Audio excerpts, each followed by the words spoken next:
Good morning, children. Hope all of you have studied the previous topic. In the previous class, we have discussed about the industrialization in Britain and the popularity of Indian textiles all over the world. But industrialization in Britain badly affected Indian textiles and weavers. The English people started to search for market to sell their finished products. As a result of the Industrial Revolution, there was abundant production, especially in the textile field in Britain. So, the English people started to search for the market to sell their finished products.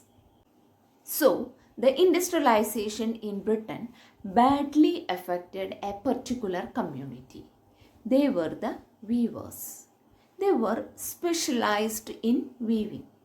In India, we have different groups in different regions.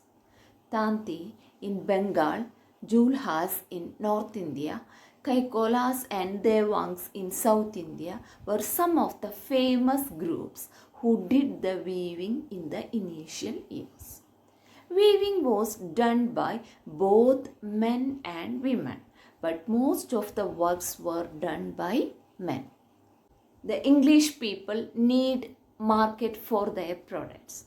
So they have to stop the entry of Indian clothes to England. For that purpose, they had used various tricks by imposing heavy duties on them, by banning Indian clothes in England, etc. As a result of that, millions of Indian weavers had lost their job. But handloom weaving did not completely decline in India. This was because some types of cloth could not be supplied by machines. In order to produce some complicated designs, they need the skill of weavers. So, handloom weaving did not completely decline in India.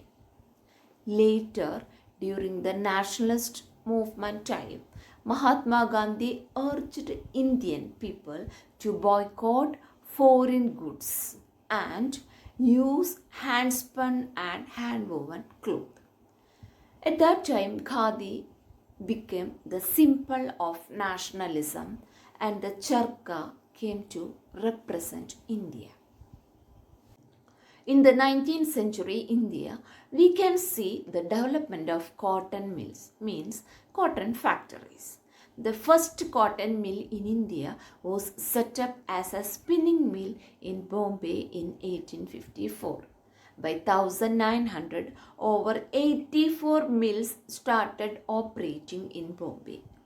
In the initial period, textile factory industry in India faced many problems. It found it difficult to compete with cheap textiles imported from Britain, and British government never supported Indian industry.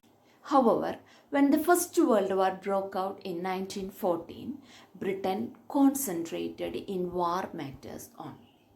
This gave enough chance for Indian industries to expand because at that time textile imports from Britain declined.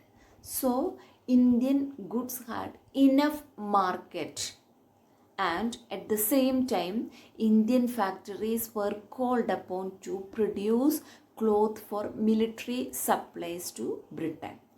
This boosted up cotton factory production in India during the First World War time. Let me conclude today's session. For your reference, I have uploaded the URL. Go through it.